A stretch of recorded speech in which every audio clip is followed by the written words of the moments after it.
A ver si les suena esta historia. Un joven muy sensible y artístico va caminando solo en una noche oscura por un paraje desolado.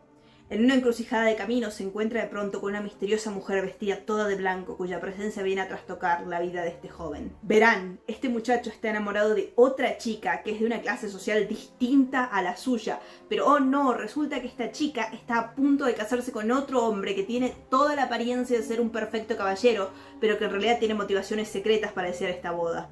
A este caballero no le conviene que la mujer de blanco hable, porque ella es la que conoce su terrible secreto. Estoy hablando, por supuesto, de La mujer de blanco de Wilkie Collins. No planeaba hacer esto mientras llovía, pero bueno, ayuda al ambiente. Soy Jo, bienvenidos a mi canal. Voy a pasar los próximos no sé cuántos minutos dure este video hablando de esta novela victoriana. Pueden quedarse si eso es algo que les interesa. La mujer de blanco fue originalmente publicada entre 1859 y 1860 por entregas en la revista All Year Round, dirigida por Charles Dickens, de quien Collins era buen amigo y colaborador cercano. La historia fue originalmente inspirada por los casos de Louisa Nottage y Rosina Bulwer-Lytton, dos mujeres que fueron internadas en manicomios a pesar de estar cuerdas y que luego fueron liberadas por el apoyo del público. Esta era una práctica bastante común en la Inglaterra victoriana. Si una mujer estaba dando demasiados problemas, su familia o su marido podían simplemente: sí, doctor, está re loca, y que la internaran sin hacer demasiadas preguntas. Sumando a que en esa época, cuando una mujer se casaba, su dinero y sus propiedades pasaban a ser de su marido, se pueden imaginar, hubo muchas mujeres que no tenían ningún problema mental que acababan en estos asilos. La titular mujer de blanco es una de estas mujeres. A lo largo del libro se menciona muchas veces que Anne, ese es su nombre, así se llama, si bien tiene algún tipo de defecto o enfermedad mental, no está loca, no es peligrosa y no tiene por qué haber sido internada en un manicomio. El único motivo por el que lo fue es porque da la casualidad que conoce el sórdido secreto del varón Sir Percival Glyde, a quien le conviene que se calle la boca o que si habla nadie le crea. Esta es una característica muy común de las novelas góticas, especialmente el gótico femenino. El gótico en sí mismo no es un género, como podemos pensar en una novela romántica o policial, es más bien una estética, una vibra, una modalidad. Usualmente va asociada con novelas de terror y suele incluir algún tipo de presencia sobrenatural, como fantasmas o vampiros, que representan usualmente una intrusión del pasado en el presente. Pero también es muy posible que esa intrusión sea de carácter natural. En el caso de Jane Eyre y La mujer de blanco, la intrusión es simplemente una mujer que no está del todo en sus cabales. Por supuesto, esto lo hace de alguna forma monstruosa, menos que humana. Berta, la mujer de Rochester, que está encerrada en el ático, es descrita como una criatura pálida, decrépita, prácticamente un vampiro. Anne Hathaway, la mujer de blanco de Collins, se la presenta al lector de una forma más empática. Sí, puede ser que sea medio rarita y tiene esta manía de vestirse toda de blanco y actuar de manera inquietante, pero Anne está lejos de ser esa criatura medio salvaje que es Berta, y sin embargo Anne es un fantasma y es un doppelganger. La novela está narrada por varios personajes cuyo testimonio se recogen mediante cartas, diarios y otros escritos. El primer narrador y compilador de estos hechos es Walter Harriet, un joven profesor de dibujo que es contratado para trabajar en Limeridge House para enseñarle a dibujar a dos señoritas de buena posición. Él es el primero en encontrarse con Anne en la narración y lo hace en medio de la noche en una encrucijada de caminos. Yo no sabía mucho acerca de esta novela cuando comencé a leerla, así que lo primero que pensé cuando apareció una mina toda vestida de blanco en medio de la noche en una encrucijada en el camino, a tocarle el hombro al protagonista y pedirle su ayuda para conseguir un choque, dije: ah, es un fantasma. Tiene todas las características de un fantasma. Es un ente sobrenatural. Walter le pregunta de dónde viene y Anne le responde con evasivas, dando a entender que hubo un hombre de la nobleza que se portó muy mal con ella. El nombre de Limeridge House sale a relucir y Anne afirma que ella fue muy feliz en su infancia en esa casa. A todo esto yo sigo pensando que claramente es un fantasma y que Walter va a descubrir cuando vaya a Limeridge House que había una mina que se murió. Eventualmente llegan a una parte de la ciudad más poblada y Anne se sube a un carruaje. Una vez que se ha ido, Walter escucha por casualidad a dos hombres hablando con un policía y le dicen que andan buscando a una paciente que se acaba de escapar de su asilo y que iba toda vestida de blanco. Ok, resulta que Anna no es un fantasma literal, pero sí es un fantasma metafórico. A lo largo de toda la narrativa, la presencia y la ausencia de Anne acecha a todos estos personajes. Si no la están buscando, preguntándose dónde está y cómo es posible que se les escapara, están tratando de descubrir cuál es el secreto que guarda, siguiendo sus pasos para acceder a su saber. Anne aparece en momentos claves para lanzar advertencias crípticas y luego desaparece de la misma manera. Es una especie de profeta loca, pero, y esto es lo novedoso, todo el mundo se la toma en serio. Todos los personajes creen verdaderamente que Anne posee este secreto, creen que de verdad ha pasado o ha sido testigo de algo terrible. Suele suceder en estas narrativas que cuando un personaje femenino da un testimonio, la respuesta es que está equivocada o que está exagerando o que no vio lo que en realidad vio. De nuevo, en Jane Eyre, cuando Jane le cuenta a Rochester que durante la noche vio una mujer rara que se metió en su cuarto y destruyó su velo de novia, Rochester la gailastea como un campeón. El caso de Anne, todos operan como si Anne fuera verdaderamente dueña de la verdad, a pesar de que claramente no está del todo cuerda, y al final se revela que Anne sabía menos de lo que todos creían. El saber de Anne no era tal. Pero ese no es el punto. Lo que hace el autor es interrogar la idea de si Anne merecía estar en el manicomio para comenzar, y claramente la respuesta es no. A pesar de todas sus rarezas y manías, Anne es literalmente inofensiva. Su internación es la injusticia que está en el centro de la historia, el horror al que todos los personajes deben enfrentarse. Y por eso, Anne es un fantasma. En fin, Walter va a Limeridge House donde conoce a sus dos pupilas, Marian Halcombe y su media hermana Laura Fairley, quien en realidad es la heredera de la casa y de todas las propiedades. Vamos a hablar de Marian con más detalle después porque es un personaje complejo que merece toda una sección para ella sola, pero Laura es el ideal de mujer victoriana, es sumisa, delicada, amable, rubia de ojos azules. No, literal, Laura es la típica heroína virginal de este tipo de historias, de esos personajes que eventualmente son más objetos a obtener que un sujeto activo en la historia. Obviamente Walter se enamora perdidamente de ella. Pero el problema es que antes de morir el padre de Laura ya había acordado su compromiso con otro hombre, un tal varón Sir Percival Glyde. Laura y Marian viven con el tío de Laura, el señor Fairley, quien está loco como una cabra. El hombre es un hipocondriaco que vive encerrado en su cuarto, le molesta la luz, le molestan los ruidos y lo que menos le gustaría en el mundo es tener cualquier tipo de participación en la vida de su sobrina. Por supuesto que no va a permitir que Laura rompa su compromiso y Laura tampoco está dispuesta a romperlo en aras de honrar la memoria de su padre. La verdadera villana de esta historia es la patriarquía. Pero volvamos a Anne. Durante su estancia en Limeridge House, Walter le menciona el incidente de la mujer de blanco a Marian, quien busca entre las cartas de su madre por alguna pista y descubre que efectivamente su madre tuvo una alumna que adoptó la manía de vestirse de blanco todo el tiempo. Era una muchacha con alguna clase de retraso mental, madurativo, con una madre negligente, pero inofensiva. Lo que la hizo memorable para la señora Fairley es que Anne era muy parecida físicamente a su propia hija Laura, y Walter, al mirar a Laura de nuevo, se da cuenta de lo mismo. Anne es el doppelganger de Laura. De nuevo, no el doppelganger literal, no hay cosas sobrenaturales en esta historia, pero para nuestros propósitos, Anne actúa como el doble de Laura. La figura del doppelganger viene de la tradición alemana y se refiere al doble físico de una persona, a veces una especie de gemelo malvado, a veces como una advertencia.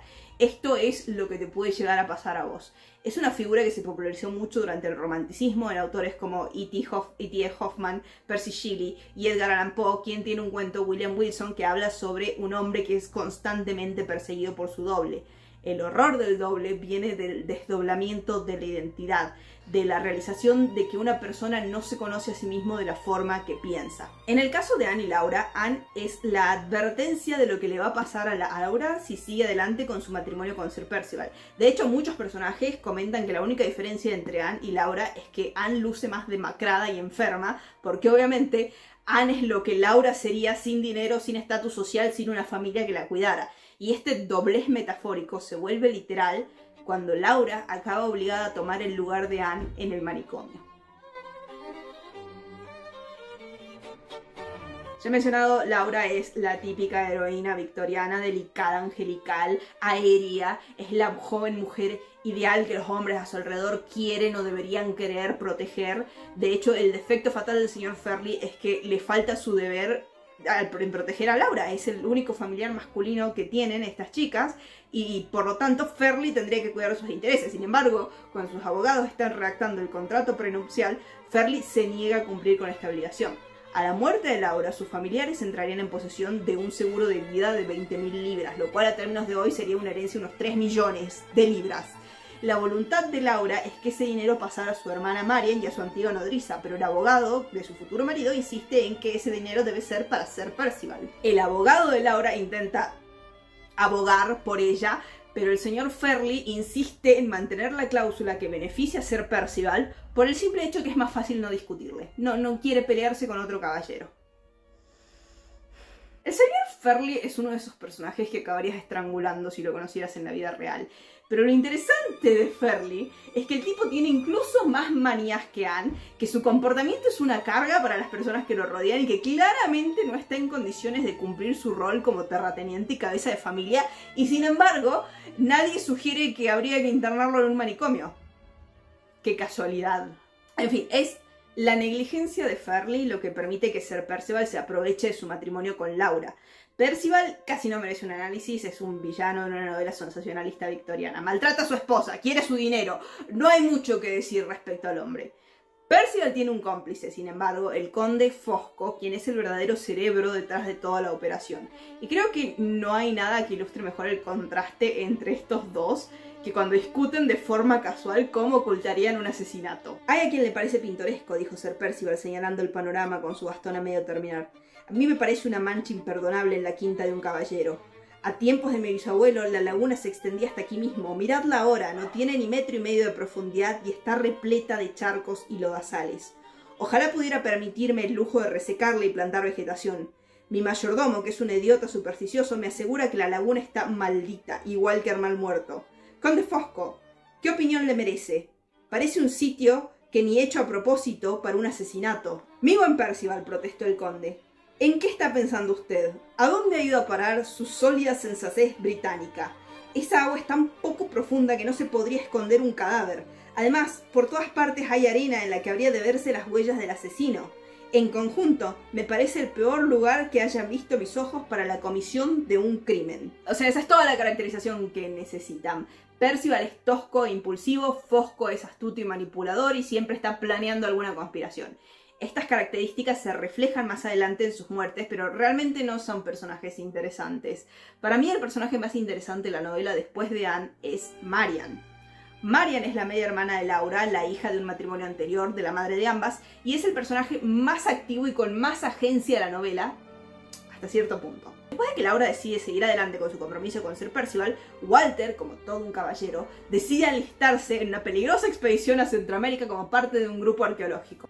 No vamos a hablar del imperialismo victoriano porque eso sería irnos demasiado por las ramas, pero quiero que sepan que está presente. Con Walter ausente, Laura se queda desamparada. Ya dijimos, su tío es un inútil, su marido es un estafador violento.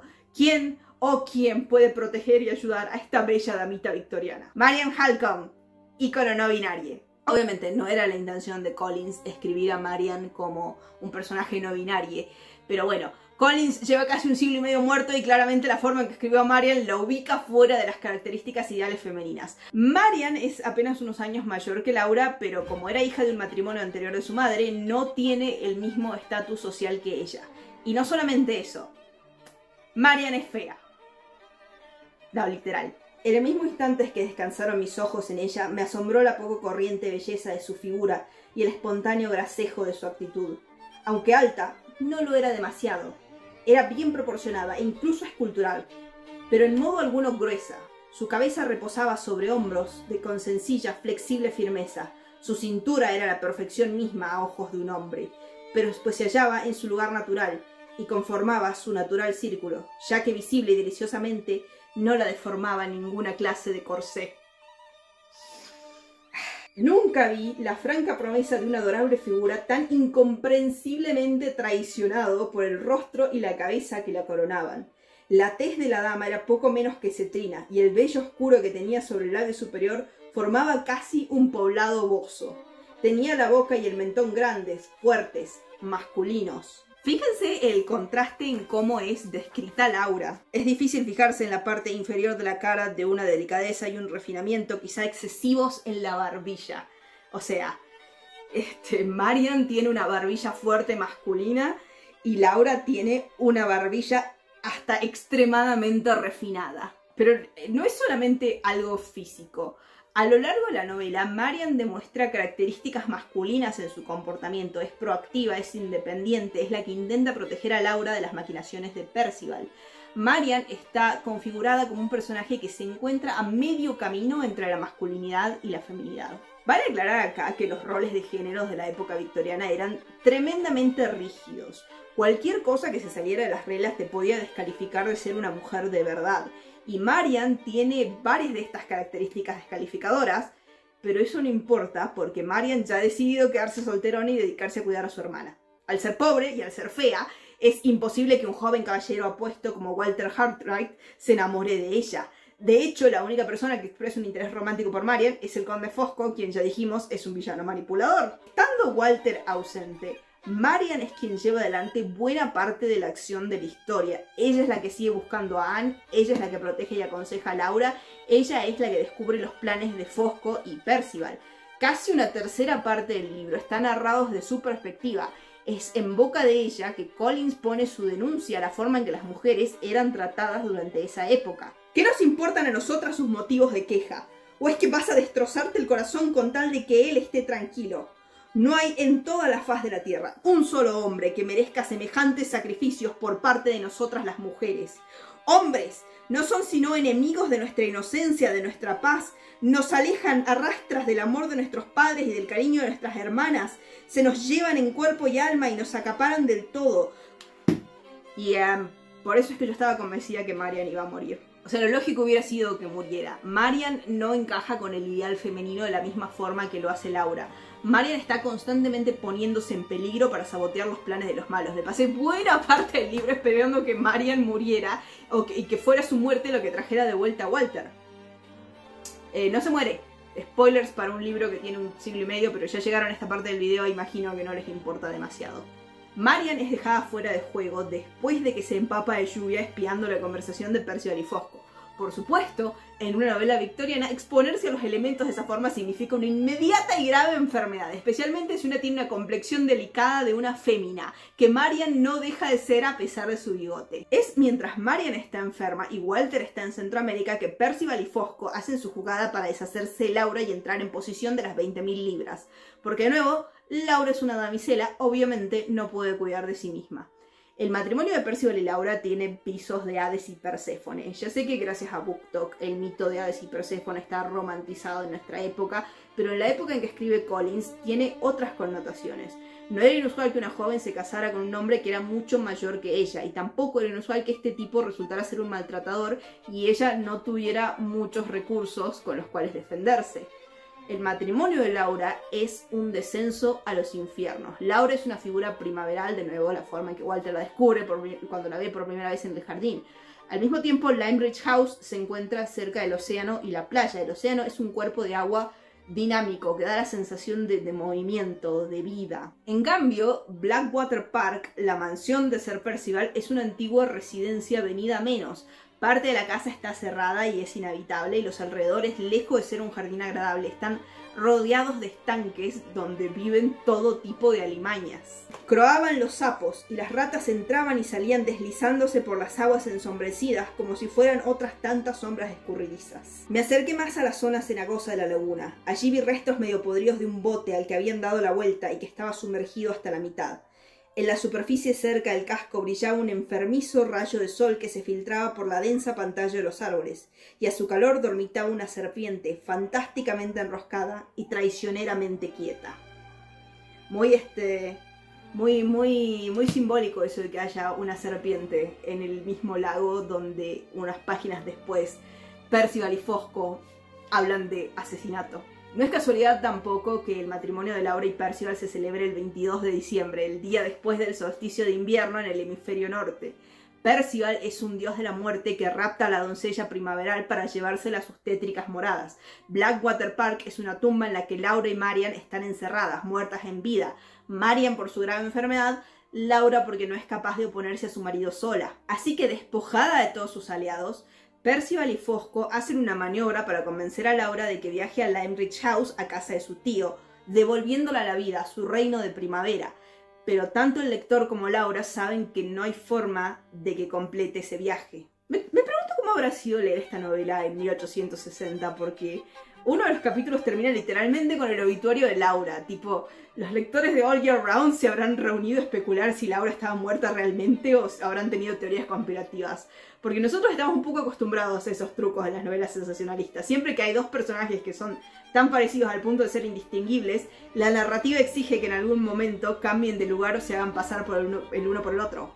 Y si bien la muerte de Laura es metafórica, la de Anne es literal. El conde Fosco logra encontrarla y la hace pasar por Laura para que Percival pueda entrar en posesión de las 20.000 libras. Laura es encerrada en el manicomio en lugar de Anne, donde su muerte metafórica continúa con las enfermeras y los doctores tratando de convencerla de que en realidad ella es Anne, despojándola de su identidad y de sus recuerdos. Pero bueno, una muerte metafórica exige una resurrección metafórica, y aquí es donde regresa Walter, el apuesto profesor de dibujo.